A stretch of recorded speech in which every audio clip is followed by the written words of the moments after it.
Hello and welcome to the latest edition of the Lockdown series with the Load of Balls. I am delighted to be joined by Down Stalwart and now pundit, I suppose, John, is another word as well for you.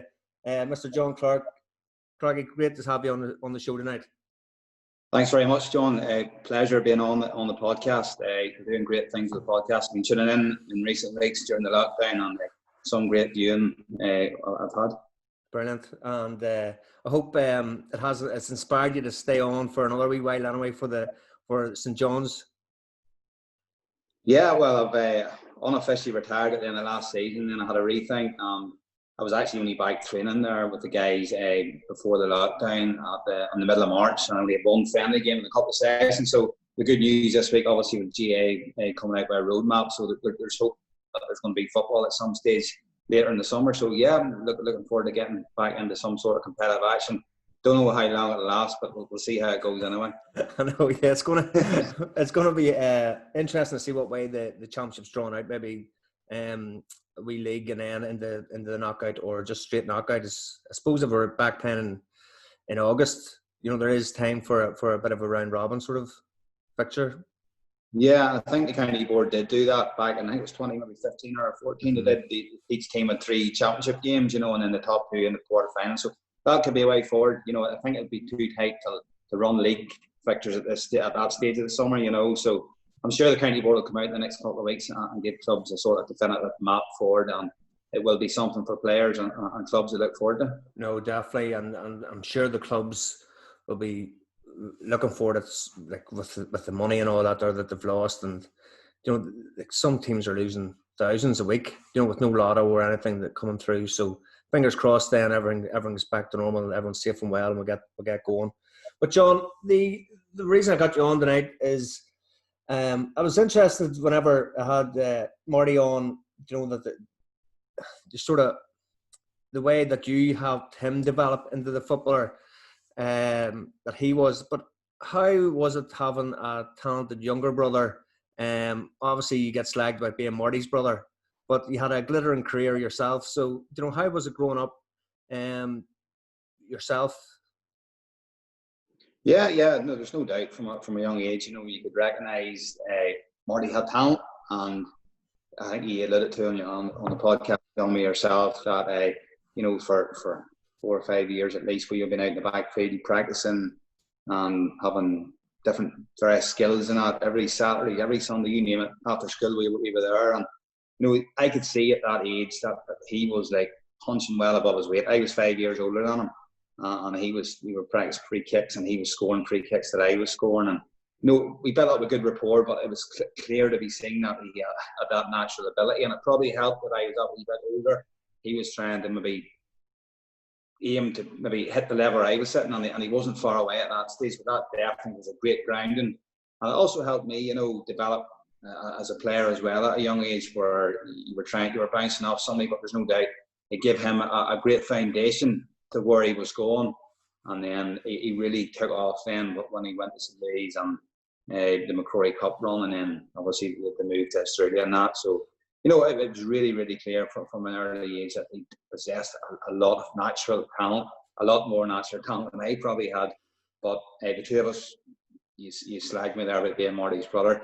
Yes, it happens quite a bit. But we were 2 different people and 2 different footballers. Throughout our careers, we had similar paths, maybe with minor All-Irelands, whatever else, but 2 completely different people, and each of us wanted the other person to do the best they could. And it's still the same to this day. We meet up regularly for training sessions. He's obviously involved in John, so there's a good rapport there, and that will not change. It started probably in the backfield in Cranfield away those many years ago. Always like that. It's funny how the stories always start like with brothers playing and trying to outdo one another. Like there's 4 brothers in our house, and like it's wild. Like you're trying to outdo one another at every turn, but as you say, you're always looking, and you're always just filled with pride. Like whenever one of you has achieved something. So, did you find was that one of the main reasons why you kept on playing in 2010? Then, you had a wee break in 2009, but you came back in 2010. Obviously, you knew that Marty was coming back. Yeah. There was big talk, and we had known that he was going to come back. Probably late 2009, he arrived back, and I wasn't had a year out in the county panel in 2009. Myself and Ross had a minor disagreement. I think it was December time. The boys were training. I had always went to Leopardstown, the racing, and I had told Ross that I wasn't going to make training. That I think it was the 27th of December, something. It was the big meeting, and I went there every year. I texted him, Ross, listen, because I trained very hard up to that point, and I texted him, Ross, I won't make training tomorrow morning. And he texted back going, John, if you're not at training, don't come back. And that was it. I didn't go back that year. And so that was it. There was no other correspondence. That was it. He was probably as stubborn as I was at that stage, and possibly looking back now, we probably could have met and mediated something out. There was at different stages that was going back in the fold, but in a way, it gave me a year away from the scene, a complete break. And then obviously with Marty coming back in late 2009, James coming on board as manager, the whole thing was given a freshness. And looking back, that year did give me a great sort of hunger to get back into county football and just give it me all. We obviously had a great year in 2010, but there's no doubt that break, and it was an enforced break, but it did give me that renewed appetite to go at it hard in 2010. Yeah, because 2009, you were 26, just coming in and around your peak years for Gaelic football, really. As you said, the person that you are, I've known you from school, not John. You were a quiet fella. Do you wish that you had to push the issue then with Ross to get it sorted, or was it just like, well, he's put his stamp on it, that's it? Yeah, in hindsight, it's always the one thing you say, possibly. And me and Ross probably didn't speak for a couple of years after that. Then he come on board with the Kingdom in 2014, and me and him had the best relationship. He was one of the best managers I've ever had, and he put so much work into the club and into me personally that year. He was with the Kingdom, but 2009, yes, looking back from it, you're going, it's a year I missed in county football where I could have been playing, but we possibly, the two of us, will probably hold our hands up and go, something maybe could have happened where I could have been back playing and he could have been happy, but who knows? Yeah, right. But you've had great success with Down on some awful days, so we'll put it as well, John. But whenever you first got the call up, I think it was Pete that was still the manager at the time. You were fresh out of the minors, maybe you're under 21s. How did that feel at such a young age, getting called up? I think there were still boys from the 94 team on that squad. Yeah, there was. I was still at St. Louis, actually. I was studying from A levels, and it was around May time. Down, had a disappointing enough end to the National League, I think, and then one evening, I think it was maybe mid-April, Pete rang the house and said, John, would be interested in coming on board.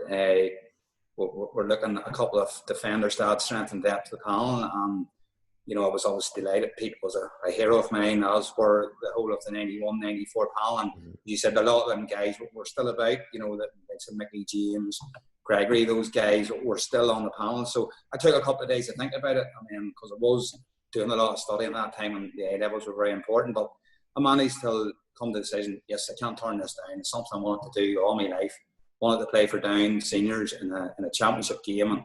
And I think a few days later, the first training session, Kilbrony, and it was one of those moments where you're going, is this real here? I'm in Kilbrony Park here, Pete McGrath's taking the session. You're surrounded by Mickey, James, Brian Burns, Micheál McGill, all these guys. And you're going, this is it. This is hopefully the start of something great. And that was a moment that I'll always look back on. I'm always grateful for Pete for making that call. And the rest, I went on to have a decent enough career after that. But I managed to do well in the A levels too, and sort of mix the two. And at that stage, although we didn't have a long summer that year, we lost to Armagh in the qualifiers. We only had 2 games, but to make my debut against Cavan then in Casement Park that May, it was a big day and a proud day. There was a couple of boys brought in at that stage, wasn't there? There was sort of a young influx then of that minor team and under 21s came through. How did you gel with the other older, more established players? Yeah, it was very much a transition. I think there were 7 or 8 of us from the 99 minor team, and we were only 18, 19 years of age, and then you had guys that I'd mentioned there at the other end of the spectrum. So it was a difficult period in down football, and there wasn't an awful lot of massive talent either side of that. And we were probably expected maybe to do a lot more than maybe we should have been at that age, and maybe Pete took a bit of criticism from me throwing so many young players in so soon, but it had to be done. And it was just unfortunate that a few of those guys of the 94 team were coming towards the end. It was a difficult transition, but it's one that, had to be done at some stage. There was a couple of more men on that panel, and did they put you under the wing and keep you right and tell you how to act and what's expected of you as a down player? Yeah, absolutely. Pat Marnin from Australia, he would have been the taxi driver. He would have picked me up, and he could have told some great stories about he used to take Gregory and Higgins and Big Ambrose and them boys to training, and even to hear him talking about them legends and the crack they had, you knew it was a big thing and an important thing. And Gregory in particular, it was a man growing up who I looked up to. He was from Ballymartin Club, but an awful time for him, still do to this day. And he was sort of a man who inspired me to go on and play for Down, and then to share a changing room with him and to play with him in also championship games and that over the next couple of years was a great experience, and it's something I'll always remember and cherish as well. It's like it must have been some feeling like playing, like Pete won numerous All-Irelands and that. How did you take his news that when he stepped down then? Were you thinking, oh no, here's the manager that brought me on to the squad and he's leaving now? Yeah, it was a difficult day. It was down in Longford in 2002. We'd come off the back of a disappointing defeat to Donegal, and then we drew Longford away, and it was a disaster the day the bus got lost, and we were late for arriving at the game, and Longford, it was a tight pitch and it was a mass. But I just knew after the game that Pete at that time, he was young and he came in, he was in tears, and Pete announced that he was stepping down. It was an emotional day, and you did feel, geez, I let this man down here. This is the man who's been managing Down for 15 years, and now he's stepping away in a wet summer's evening in Longford, and it was a long trip home to Newry that night. It definitely was, but Pete probably knew his time was up. But players at that stage, it was a transition period, but they probably have to take responsibility too. That maybe could they have done a wee bit more, and could they got a wee bit more out of him, maybe got Pete another year or two. But certainly it was one of those moments where you'll not forget it either. Pete stepping down, it was an emotional day for all involved in Down football. And did you have a players' meeting or anything after that? Because obviously you just got to the Ulster final in 2003. What goes through these players' meetings at the start of the year with county teams and that, John? Like, what is set out? Is it I suppose everyone wants to win in All Ireland, but you have to be realistic. As you said, you were beat down in Longford. What's said at these meetings at the start? Yeah, well, Paddy O'Rourke came in at late 2002. Paddy came in with a new backroom team, a fresh approach, and he held trials throughout the county, and everybody got a fair crack at the whip, and Paddy assembled a new panel, and he did know right away that Paddy, he meant business, and he was a man that had massive passion, as Pete did, for Down football, and he really did turn things around from a team of no-hopers losing in Longford. We reached an Ulster final in the summer of 2003, and put serious hard work in that winter and then into the spring with a decent enough National League campaign. But come the summer, we were peaking well, we were training well. Paddy was getting the best out of a lot of players, and we still had that core of experience there, as well as the youth from the 99 minor team who were probably a year or two older and maybe more experienced. But it was a big turnaround, and it was so close that day to getting an Ulster title, which would have been a real bolt out of the blue. But in my opinion, two key refereeing decisions robbed Down that day, and who knows what could have happened after that. But it's a massive regret from me Down Craig. I'm sure a lot of lads who were on that panel not closing that game out that day in Clonus, and you look at what Tyrone done after that, went on to win 3 All-Irelands, and Down basically had a good days here and there, but not much happened after that for a while. When Paddy took over, then, was his sole aim to get to an Ulster final, or was it to win it, or was it to get new players into the team, John? Well, I think initially he just wanted to win an Ulster Championship game, and it was maybe 3 or 4 years since Down had won one. They'd lost to Antrim a couple of years before that, lost to Donegal. So we beat Monaghan in the first game, I think, and then Fermanagh in the semi-final. So it was game by game. And then to get to the Ulster final was a bonus. But we believe going into that game that we could have won it. And Paddy everything in place, and it was a mad game at times. It was just crazy. And somebody had sent me a link there a couple of weeks ago. Somebody was showing it, and I watched bits of it again, and it was just intensely in the heat and the craziness of the decisions of Gregory sending off, which was mad. And then Canavan's penalty, to me, it was never a penalty. And he admitted as much there a couple of weeks ago in some article. He says that he just used all his craft and experience to go down for that penalty, and it turned the game that day, and we just couldn't hold out for the win. The way that season ended then, 2004, would have been, you would have been looking forward to it, and you would have been saying, if we get our act together here, there's something special. But it just didn't seem to happen then, the period after that.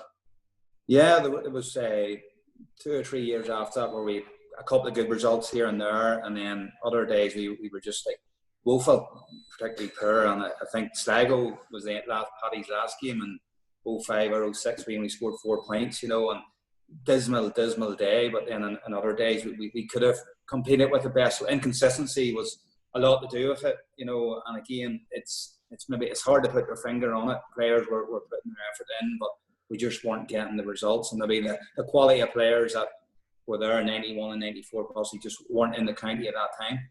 And whenever your role, John, obviously I know you as a back, and then later on you moved to forward. When did that transition happen? Was it with Down or was it with Unraked that you thought yourself, I'll have a go at this forward malarkey?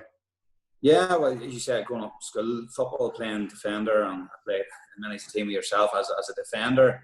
And 99 minors, I was always a defender, and seeing myself pretty much as a defender. But then Barney McAleenan was the Kingdom manager. He was in around the early 2000s, and he started to take us one season, and he just says, I'm going to try and full forward one game. And I think it was against Clonduff or somebody, and I absolutely was flying, and he seen I had potential to be a target man. And probably since that, I never really looked back from a club perspective playing up front. I just was always centre half forward, full forward for Kingdom, and that was it.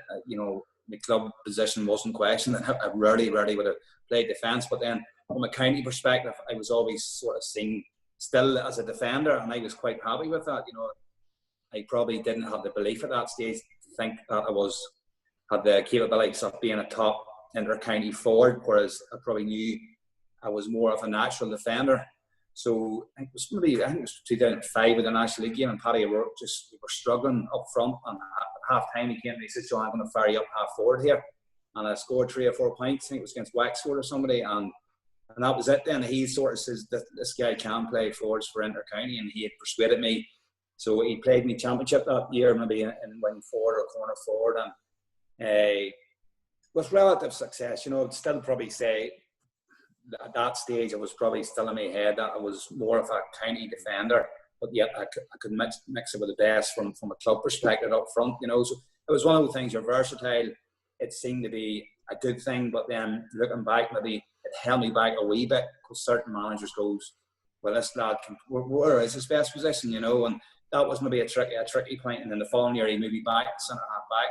Paddy did, so it was hard probably to just get an exact position, and it did maybe curtail me a wee bit at various stages, but I was equally at home in defence or attack.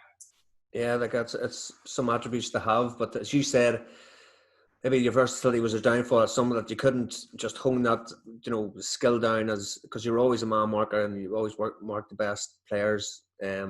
Whenever I knew you, and but you could shoot, which was always a bonus. But whenever that was happening, then John, like, what relationship would you have had with the managers then? Would you have said to them, look, can I just have a season in half back line or half forward line? Were you vocal with the managers? I was and I wasn't, and then when Ross took over, his first year, he'd see me as an out-and-out defender, and he played me full back, and he was happy with that. But then the following year, he had me transformed into a forward, and it was absolutely flying. So it was conversations where maybe I should have, looking back, I maybe should have said to certain managers, listen, but I was happy to do a job for the team, be a corner back, corner forward. I just wanted to play for Down, and I wanted the team to win. So, I wasn't going to start dictating to a manager, you play me here, or I'm not going to play for, you know. So it was a catch-22 situation. But in fairness, when James came in 2010, he'd said to me from early doors, he says, listen, John, you're going to be playing in the full forward line, and that's it, you know. And that probably gave me a peace of mind where I knew I wasn't going to be fired back into the half-back line or somewhere, and I could sort of focus the game around that. And that did help me a fair bit in 2010 from early doors in the McKenna Cup. I knew that, listen, I have to hold my game and hold my skills to play as in the full forward line for this season. And that was a good thing. And possibly looking back now, I should have maybe been more forceful with the other managers, but I just seen it as a, you know, respect to the managers. They want to pick you, they want to play you, and I wanted to play for Down, so there's no questions asked. You know? maybe that's where I went wrong. All in question managers all the time. The way it's just for young fellas now that, you know, that maybe are being used as a cornerback, right, half-back, midfield, half-forward. You know, I just think that if you're looking to hone your skills and be the best that you can be, you need to study players that are in that position. So that's why I think that you have to have that conversation with managers now and say, you know, what do you see me as? You know, I think that's you have to be open and honest, Yeah. and take that. Like, you know, do you think that with the Queen's connection then with James, that he's seen you as a full forward and seen that how a game plan can work with a target man?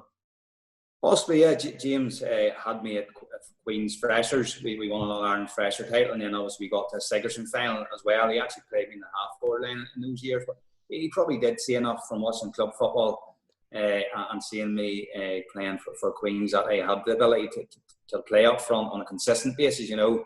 Although he did probably know in the back of his mind that I could play defence as well. But again, whatever he wanted me to do, I would have done it, no questions asked. But that's the way it was, you know. No, because the Kingdom really had a great game plan with the runners coming off. You know, the ball being played in. Obviously, you're a big target. There was many times Rock McGee would have been hanging off you, and you still would have been able to get the ball. But you know, you mentioned the 5 best managers, and it was Brendan Morgan, I think. Would that be right that you mentioned? Yeah, that's right. What influence did he have growing up in the Kingdom then, John? Yeah, Brendan, obviously, he's a real stalwart of the Kingdom, a man who managed me right from under 12 right up. And, you know, players at that age sometimes can disrespect the manager. Brendan was one of those guys where he had authority right away. He had an awful serious wit about him, you know, and lads were near scared to miss training because he would have slagged the life out of him or dropped him for the next game. And that's the respect he had from an early age. And he just had he's just that way with him, and he's still heavily involved with the Kingdom, and he had a massive influence on my career right up. He was a manager, then we won the county minor championship, the first the club had in 2000. He managed the seniors then for a couple of years after that. Probably didn't get a fair enough crack at the whip, but serious character and a big influence on me right from underage at the Kingdom, right up to senior level, and a man who, you know, I'd respect his opinion right up to this day. Yeah, and then obviously you left and react. Did you have a conversation with anybody before you just joined St. John's, or was it just you had something, you were moving down obviously the St. John's, Drumnacoil, and you just thought, I'm going to integrate myself in the community here? Was there anyone you spoke for advice? Yeah, it was a big decision. It was back in I made the move in 2015, and the Kingdom at that stage, Ross was over us, and we had missed out on promotion to Division 1 that in 2014. Leitrim beat us in the playoff, and I'd moved to St. John's that year, and I'd travelled up and down the road that whole season of 2014, and you know, it's an hour and a half round trip from where I am right to the Kingdom, 40 minutes each way, and you know, it was starting to take its toll. Orla was expecting her first child, and I just had to make a call on it. And to me, it was a very, very hard call to make. I spoke to my family, spoke to a couple of people in St. John's and a couple of people in the Kingdom who I respected a lot. And it was a big decision to make, but I just felt for myself at that stage, you know, the Kingdom weren't going to be winning senior championships, and there was a commitment issue with certain players at the time that maybe I was travelling up and down the road and other lads couldn't travel 5 minutes around the road to make training. So I just made a call, and it was tough to make, but I knew that to come to St John's. Obviously, Orla's father was chairman. Her brother Harry was one of the main players. And there was lots of positives of moving down to St John's. And I wasn't a young buck, you know, I was 32 at that stage, you know, and although I'm still playing a bit, I'd seen myself maybe only playing a year or two to play out my career. But it was a move that I don't really regret making, because it wasn't made really for footballing reasons. It was made for sort of personal and logistic reasons. It was far easier, 5 minutes round the road, my training, rather than travelling an hour and a half up the road. And you know, 40 minutes up and 40 minutes home, it was starting to take its toll at the end of that season. But tough decision to make, but I can't say I have any regrets over it at this stage. How did the Kingdom boys take it then whenever you played it? Did they see it that way? Yeah, well, it was a tricky one, and I didn't. In fairness, the Kingdom lads, I have a lot of friends up there, and a lot of them wished me the best. But there wasn't, you know, a load of lads at the time came, well, give it one more year, we'll do this, we'll do that. And maybe that was just the mindset they had. But, you know, the first game then, I think it was the third game in, obviously St John's played the Kingdom up in the Kingdom, and it was just the way the fixtures fell. And at the time, you know, it was always going to be hard. It was always going to be tricky. And I did at a stage think about not playing in the game, because I played all my life up in Dunaville, and I just felt awkward about going up. I didn't expect the red carpet not to be rolled out, or me to be slapped, handshake. But the game itself, it was, you know, it sort of opened my eyes a wee bit to certain mentality of certain lads.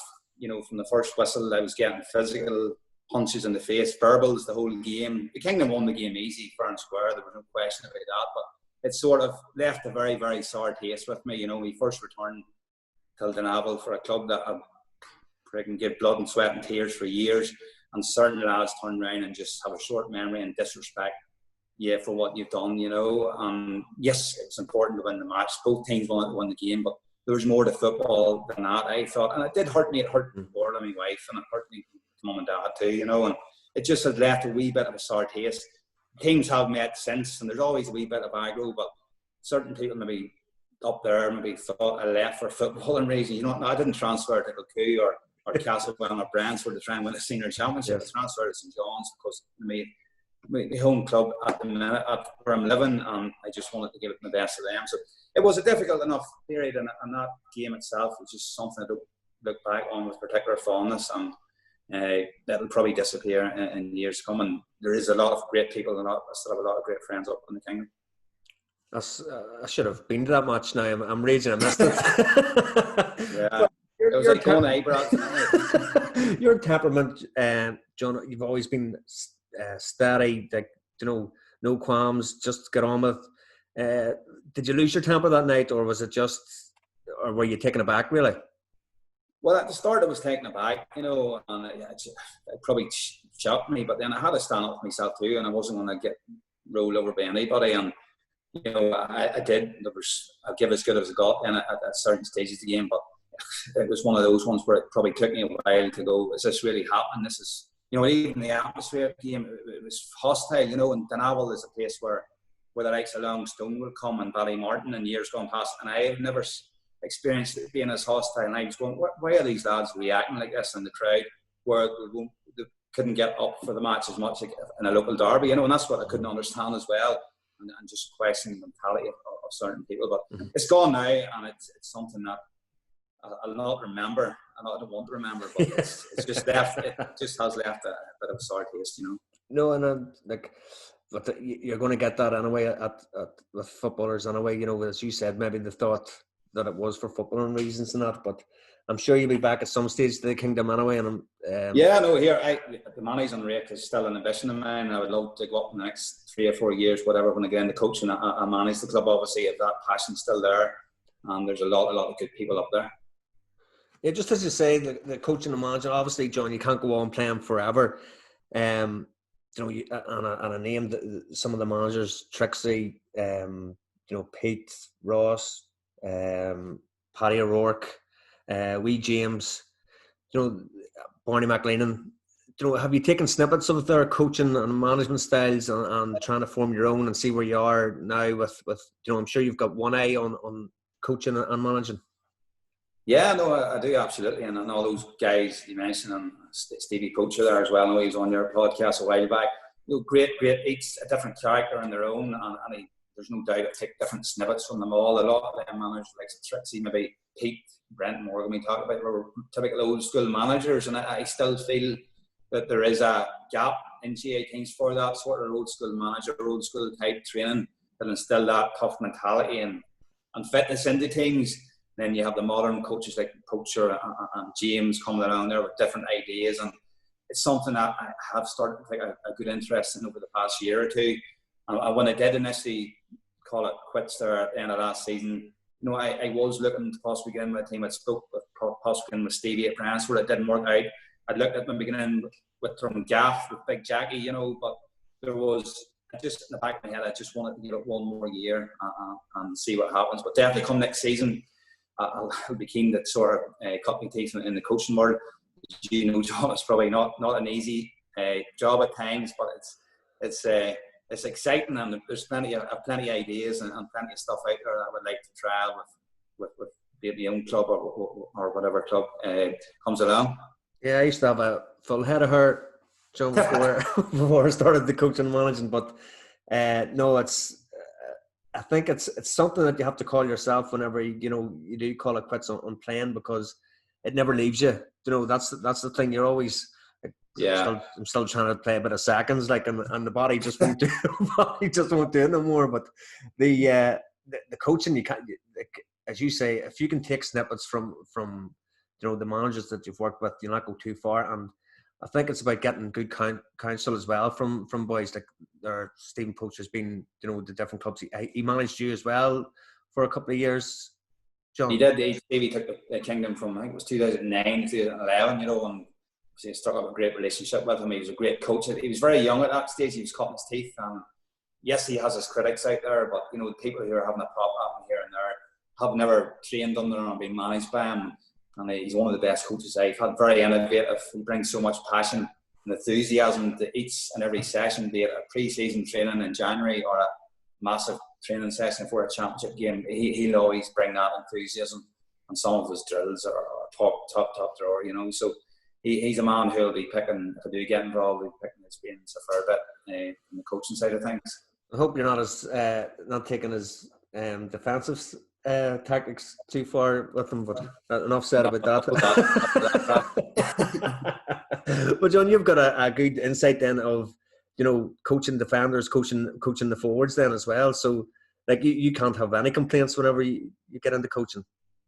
Yeah, each forwards and defender are obviously different, and they're probably a lot of times they all do the exact same training, but as GA is moving forward, there is certain things who maybe defenders do different sets of training and forwards do other sets, and I have that experience from being at both sides of the field, and hope they can bring that into the coaching. Whereabouts do you think then, John, this is the last what way do you think GA football is going to pan out now? Do you think that the tactics of sort of moving away from the blank defences and that, I'm sure you've been to most games, not that I've seen yet at games.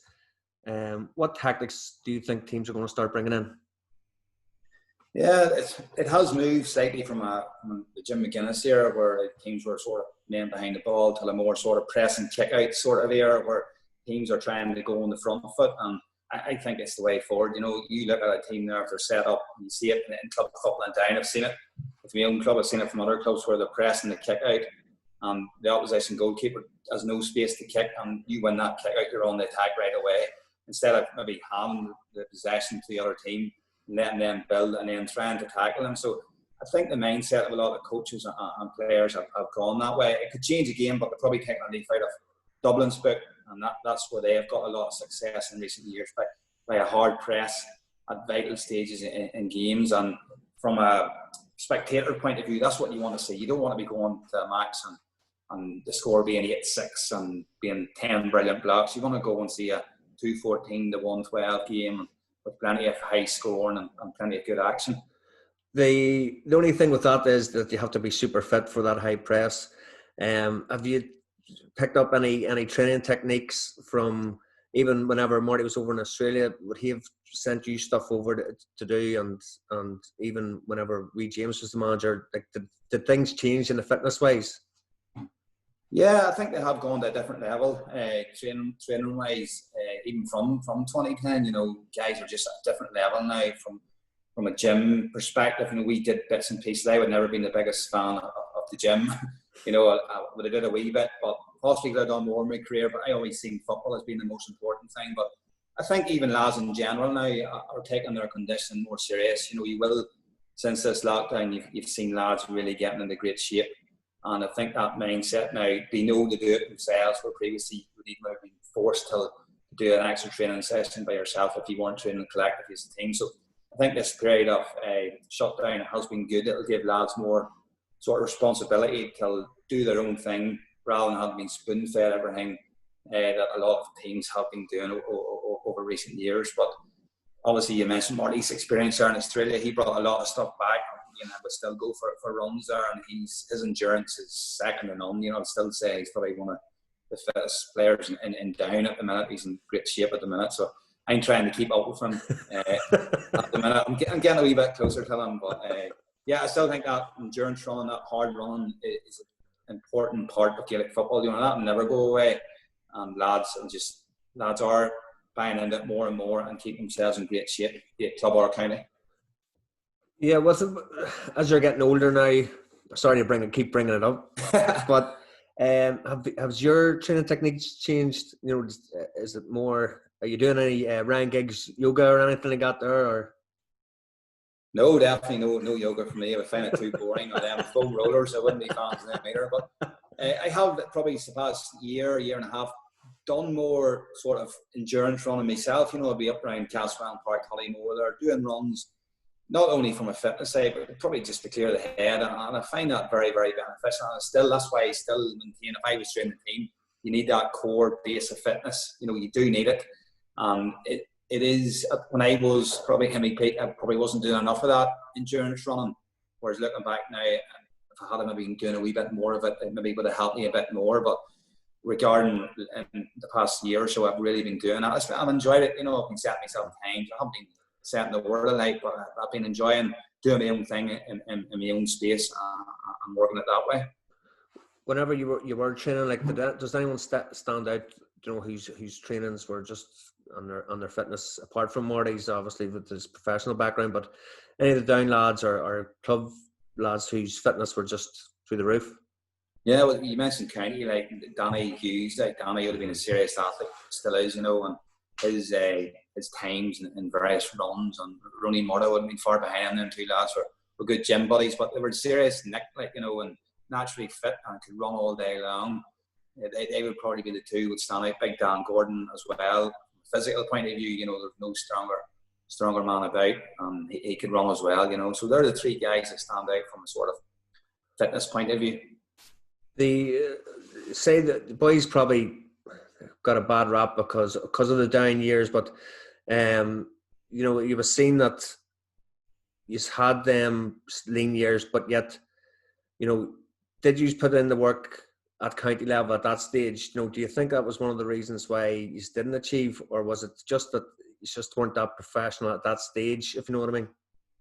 No, it's a fair point. Myself and Benny had a discussion about that one day. We probably, Danny and Murda and those guys who probably did do that bit extra, and possibly myself and Benny and a certain number of guys maybe just relied on our football ability and just are going to training. Looking back, yes, we could have done a bit more outside of it, but at that stage, it wasn't at the level where it is now, where you were sort of forced to do it. But at the time, you're going, Murda and Danny, they were setting a good standard. In 2010, when Marty came in with them, the standard did improve a lot. He sort of bought into their ethos as well. A lot more players did buy into that way of thinking. And looking back, it would have helped, but definitely have no regrets. Yeah, the way is the bond that you have, that 2010 team especially was very special, John. And I'm sure your friends still with a lot of boys from that area. How was the team bond, and how did you just get that camaraderie? Was it just from playing all them years together, or how did it come about? just think there was a lot of players who had played lots of years together, but then you had a younger crew as well, like McCarran, Paul McComiskey, and those guys as well. I just thought we got on really well. There was a good mix, and we did enjoy nights out, and that was one thing about James. He did allow that, and I think after one of the second National League games back then, we all went back to Damien Rafferty's house. We beat Meath, I think, or something. But I carried a few tins in the Newry, and it was great. It was a great. Now that was in February, and after that night, I was going, you know what, this team here can do something, because yes, we had won the game, we'd all played, but a lot of the lads were out enjoying a pint, having a crack, getting to know each other, and that did continue throughout that season. After the big wins over Kerry and Kildare, we did all meet up and stick together, go for a few pints, and then on the Monday or Tuesday night we were back hard at it training. So it's a big part of it, you know. And I think that possibly these days it's slightly gone, where lads maybe don't get a chance to do that. They're more worried about how they look like on Instagram, and maybe that part of team bonding has maybe gone from the GA. It's maybe got too serious, you know. But we had some great nights and some great times after big wins and defeats, obviously, as well. You had to go out and drown your sorrows. There was no recovery sessions then on the, or maybe the recovery sessions were somewhere else. We'll not name those places.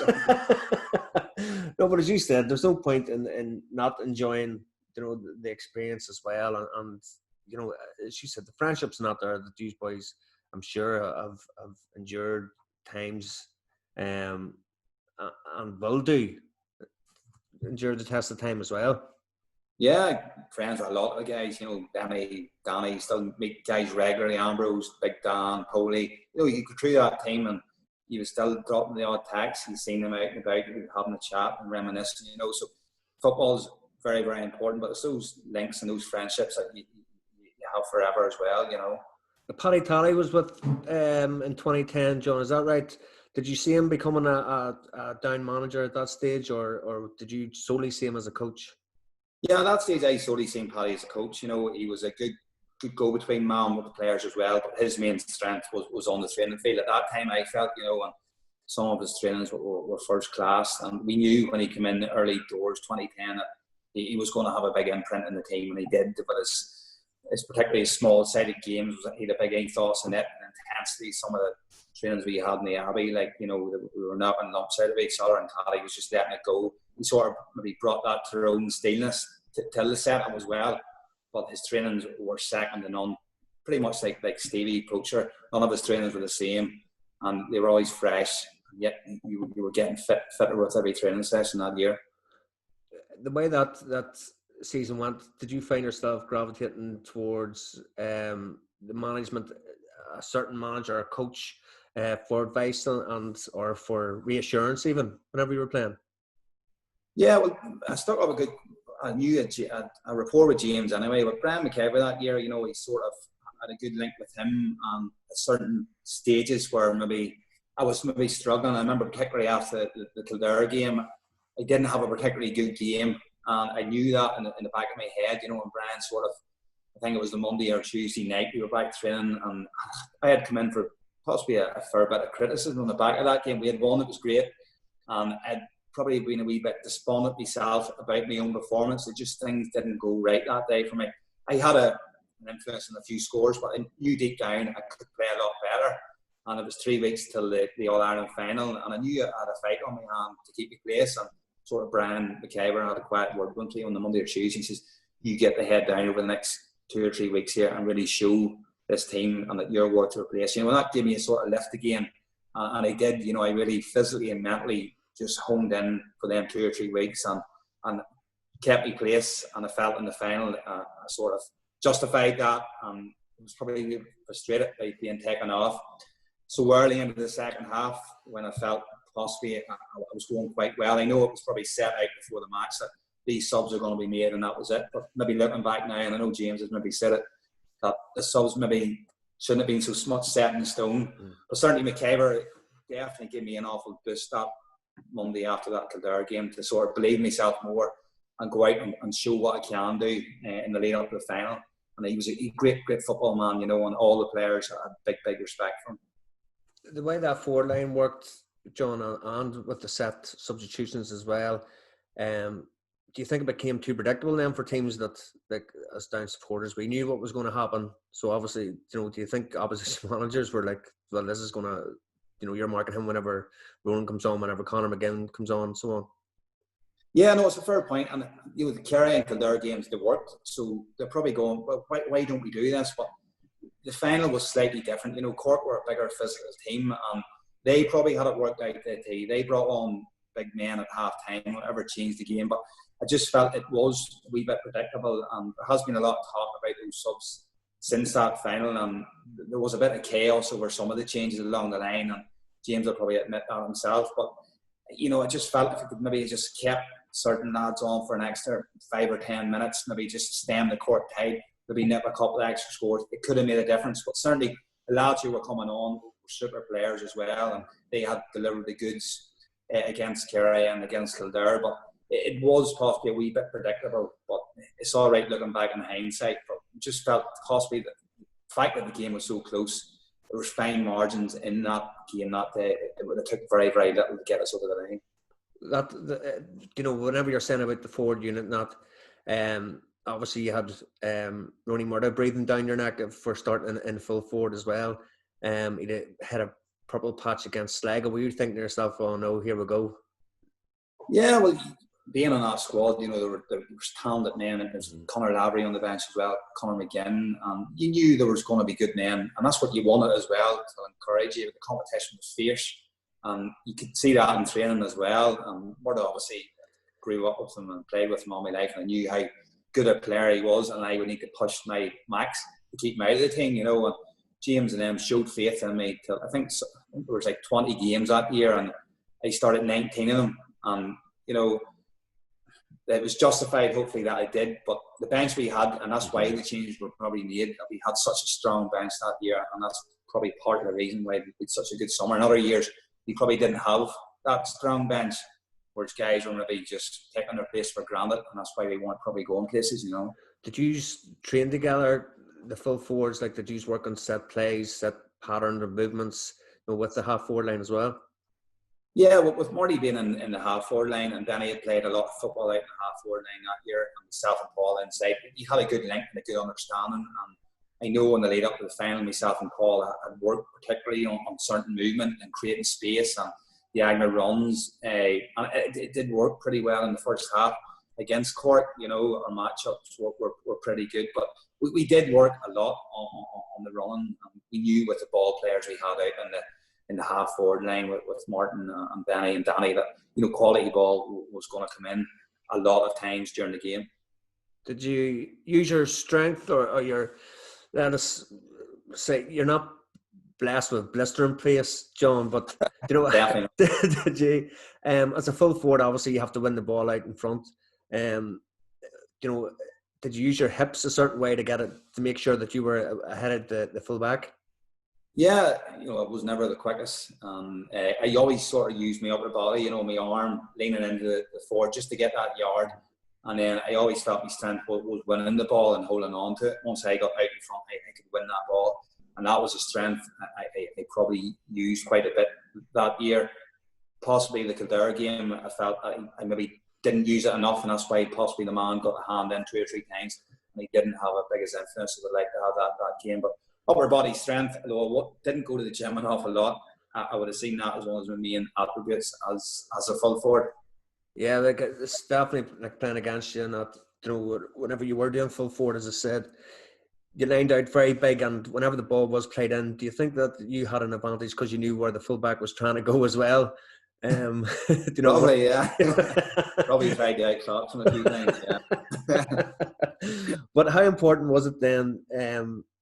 2011, you're coming off, the 2010. Obviously the disappointment of the final. Yes, it was great to get there, but ultimately we didn't win the match. After that, how did you feel going into 2011? Yeah, it was. It took us a while to get over that defeat. There's no doubt. We didn't meet for a couple of months, and then we met and we watched the video, and then we set our stall out to go at it again. We weren't that far away. We had the majority of the panel still back.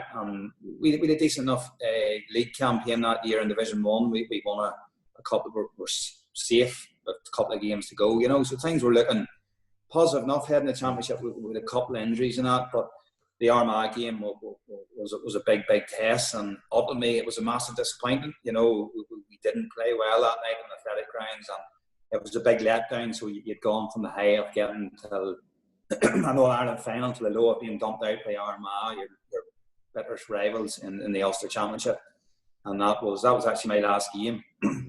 That game in Armagh I called it quits after that game. I was subbed off after 20 minutes that night, and it was just I couldn't bounce back at that stage. You know, my head was just down, and whereas you were going back, you started to play for down. You're going, I can't wait to play for down at that stage. That night I didn't have the best of games, but I just felt it was an easy cop out to take me off after 20 minutes. You know, when the other areas of the pitch that were really struggling. You know. And I just had my mind made up. I went back to training, I think, on the Tuesday, and then I met James on the Friday or something. I said, James, I think I've done enough. I just want to take a break, and that's me. And in fairness, you know, he understood, and he always left the door open. But that night leaving, I knew that was me. I'd done my bit, and the enjoyment was going out of it. And I called it quits. But it was a big low from the high of the year before, you know, that particular game. Were you a confidence player, John, whenever, like, you know, as I said, you know, knowing you seem to be unaffected by things going on the pitch and out there, you're just ice cool. Were you a confidence player then when you boiled down to it? Yeah, well, looking back in 2010, you know, yeah, I had plenty of good games, and I had to show a lot of mental strength, particularly going into that 3-week period leading into the All-Ireland final, where I knew possibly my place I was under pressure. But that time, I was taken off in the Armagh game after 20 minutes, went to play a club game for the Kingdom that Friday night against Burn or something, and the confidence was at an all-time low, and I just knew, this isn't me here, you know. If I was going well, my confidence was high, but at that stage, I just wasn't enjoying it. I was laying out for the club, and I was going, I'm flat here, you know, and it was just, when I left, then it was just like a weight off my shoulders, and I went back to enjoy my football again, you know, for the years after that. But there's no doubt it takes its toll, you know, and I just felt that game in particular, that was probably used as a scapegoat, and there was just no way I was going back to do that again, you know. And there was no fallout or nothing. It was all done amicably, but it was a call that I had to make, and a call that I don't really regret making at the time. Do you regret then the sort of abuse that you were getting on certain forums as well, that, you know, you weren't deserving your place? I've seen that in other interviews that, you know, it's not something you read or anything like that, but somebody informed you that what was going on a certain forum and that. You know, did that come into your thinking as well? You know, I'm knocking my pan in here for people that don't realise what's going on.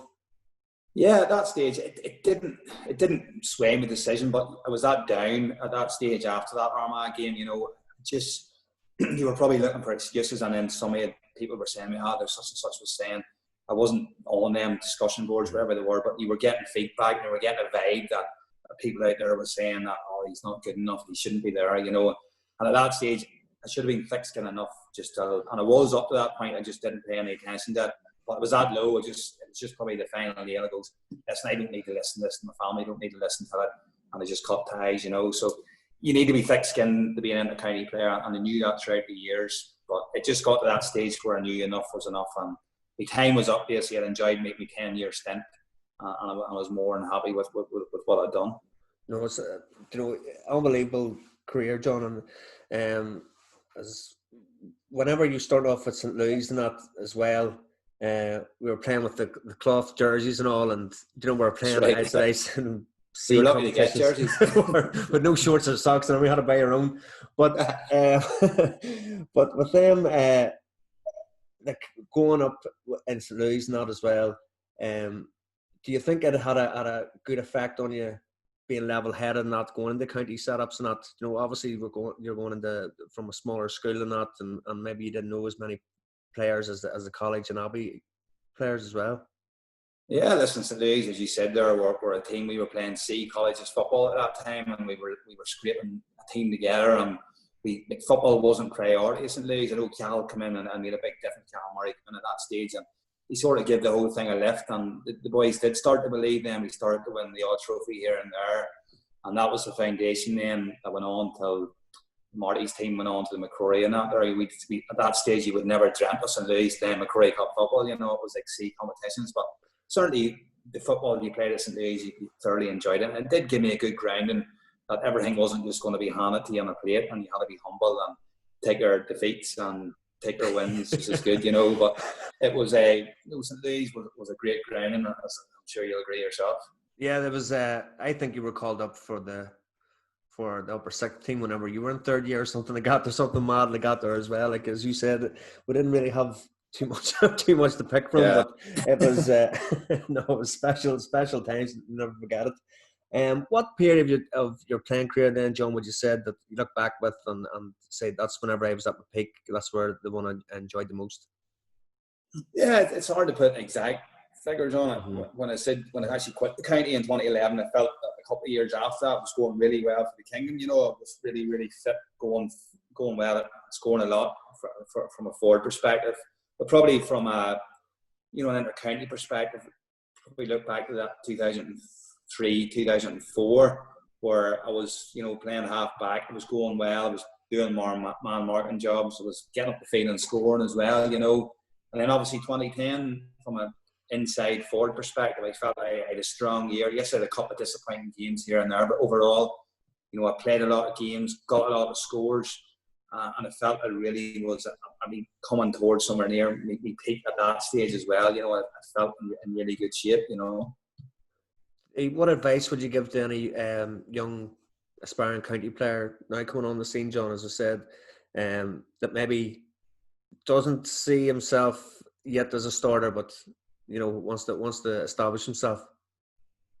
Yeah, it's all about hard work, and probably something that's maybe not looked at enough is the form for your club. If you went to a club game in Down 10, 15 years ago, you could have handpicked out the county players.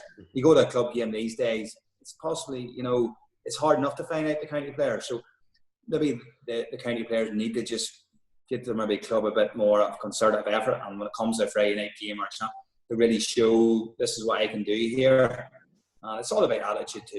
If you want to be your best, you'll train your hardest, and it's the commitment and passion for Down. You want to play for Down. When I was playing, it was seen as a privilege.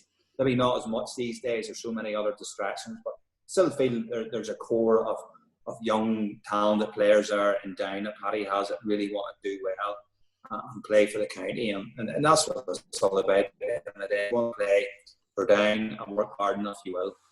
It's simple as that. What kind of Down fan are you now? Are you shouting things on the pitch whenever something's not going wrong, or are you just standing back and just taking it all in? Yeah, it's probably standing back. You go to games and you're excited supporter, just like I was back in the 90s, 91 and 94, going to games. You want Down to win, you want them to do well. You'd be frustrated when they lose, and you look at things and saying they could have done this better, they could have done that, So yes, it's a different version of it, but I think the lads are, unfortunately, just the timing, the whole thing, they were heading back to Division 2. Hopefully that they'll still be given the chance to do that, but they have a good young squad. There are a lot of good young players coming through, so I think the future in the next 2 or 3 years for Down could be fairly bright. And yourself, John, with St. John's then, how did you find the move going from the Kingdom to St. John's? How were you accepted, and was it difficult transferring clubs? It had its difficulties, as we talked about earlier there, Mm-hmm. but from a St. John's perspective, they're not a massive club. They're a very, very good club. Orla's family their whole life revolves around the club. Her father Rory was former chairman. Harry plays. They're a great community-based club. Some great characters within the club. They don't have a massive pick regarding the playing panel, but there's a lot of quality there as well. They're just a really, really good club, and a club that I'm really proud to be part of. And it really, when I made the move down here, it really sort of gave you that bit of insight into the community, and it sort of welcomed a wee bit more into it.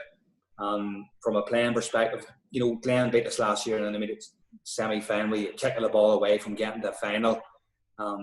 There's the potential there for the lads to regroup whenever the season gets back, and and go at it again, because a lot of them lads at the minute are in the prime.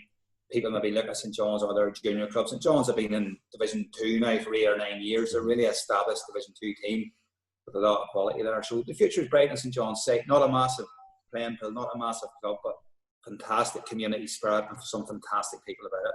And there's brilliant facilities as well, isn't there, John, now with the club rooms and that, there are 2 pitches and that as well. 2 pitches and a first-class club room. You know, they've had their difficulties in the past with the clubhouse being burnt down and that, but bounced back really, really well, and it's a super setup. All they're missing now is a floodlight, so hopefully get them sorted in a year or two. Do a bit of fundraising for it.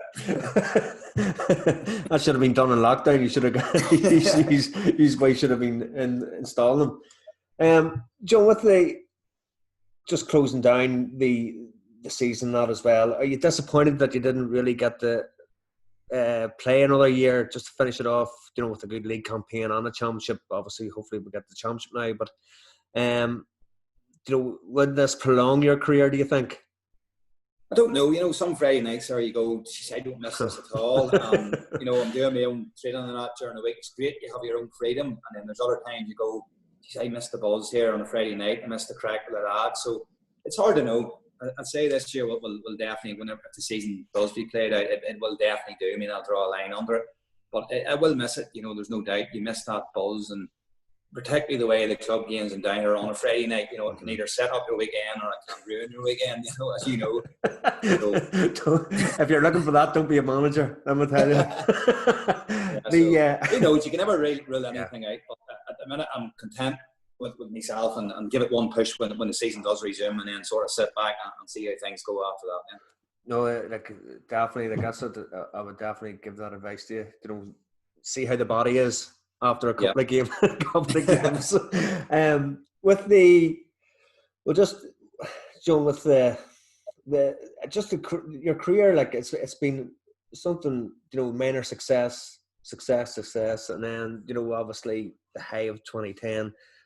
You know, what is there any regrets that you have with, as you said, maybe that period you just didn't win anything? 2010, as a team, could you have done something different as well? You always look back on certain years and go, had I got the rub of the green here and there? But I think in 2010 we pretty much maxed out as much as we could. Yes, we all have regrets around the final and the way things panned out. It was a fact we were so close. You know, you're going, geez, you just look back some days and you just near cry thinking about it. You know, it's as far away now, 10 years later, as it ever was. You know, so 2010 was the pick of the year, of the years, but probably the one where you had the biggest regret around just that final and how things worked out. But, you know, looking back, if you ask me if I have any, I don't. You know, you dream, you grew up looking at the 91, 94 teams, wanting to play for Down. Same with the club, watching the senior team playing, growing up, wanting to play for it. And I've done that, and the memories I've had and the friendships I've made, and that, it's what the GAA is all about. Of course, we all want to win more and do this and do that, but it's the memory and hopefully the legacy you've left behind for the young kids coming through and younger kids, be it in the Kingdom or be it in St John's or throughout the county. You'd hope somebody remember you for doing something positive, and in a way that would be enough. No, definitely. Do you think success at minor level then sort of curtailed the Down, the way that things were going, momentum was coming again in the county, or do you think that was just your time and it was time for senior football? No, I think the 99 minor team, you know, it was such a talented team. There were so many good players in that team, and it was hard. Every single player in every position could play football, you know, right from cornerback to corner forward, and it was inevitable that it was going to happen. They were going to be thrown into the deep end, and just it was that difficult transition period where things didn't go well, where a lot of people, in hindsight, it's easy to say, oh, they should have been given another year or two, but Down just didn't have that luxury at that time, and the fact that it was such a talented team, you know, it had been probably silly of Pete at the time not to bring as many players in as he did. So it was a hard one to figure out looking back, but I think it was the right call at the time. Do you find it hard to criticise players now, John, whenever you're doing the show with Benny, the Irish News podcast used to, isn't it? Yeah, that's right. Yeah. Yeah. Do you find it difficult maybe to criticise Down players whenever, you know, you're asked a question, or do you give your honest opinion, or is it behind gritted teeth? Oh, you do, because obviously, you know, myself and Benny have been at the front of criticism at times in the past too. And, you know, when it comes from past players, it hurts that a wee bit more. So you try to be as politically correct as you can without upsetting too many people. But you have to give your opinion, you know, at the end of the day. And that's what people like to hear. As long as it's a fair and balanced opinion, no player will have any qualms with it, you know. But there is plenty of people out there who like to be controversial for the sake of it. But we're definitely not a few of them people. Pick your own kind.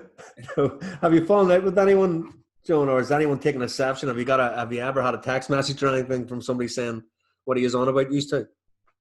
Yeah, we get plenty of stick about our tips. Our tips wouldn't be known to be the most popular tips around Urian Moore for years. Like, we've been known to make bookies a fair bit of money on a Saturday, so plenty of stick over that. I didn't know you were actually trying to win those bets. Very good. Hot travels, weren't too hot. Are you still doing the show, John? And you know, is it going to kick off again?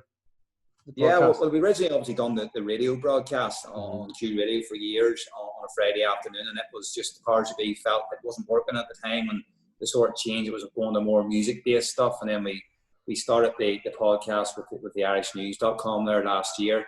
It's been going pretty well until lockdown, so hopefully once things relax, we'll get it back up and running again. But it's always good to have the banter and crack with Benny. He's obviously a respected character throughout Ulster and throughout Down. No, it was great, like, you know, listening to it, and as you say, to see the tips and out there of what's and your opinions on the sporting world. Not even Forest fan, John, so you haven't had too much success there either. No, Forest fan all my days. You know, it was over actually there at the Leeds game in February before the lockdown as well. Brilliant, yeah. And Orban over. It was Nottingham's fantastic city, and obviously Forest has a huge tradition, you know, and they're starting to come back. They're in the playoffs contention there at the minute, so it'd be great for them to get back to the Premier League. But plenty of ups and downs being a Forest. Where did that even come out of? Like, you know, usually it's United or Liverpool. Really? Yeah, I've always been asked that. I just, I think it was 5 or 6 down in my granny's house in Longstone. I was just watching the TV one day and Forest were playing somebody, and that was it. It just started from that. It was random, but that's how it started, and I've always been pretty loyal to them. Very good. And was there ever any doubt that you would play for the Kingdom and not Longstone?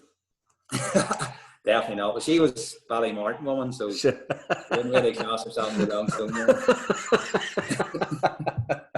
Though a few of her sons did play for the Stone. And there you are now, you see. Yeah.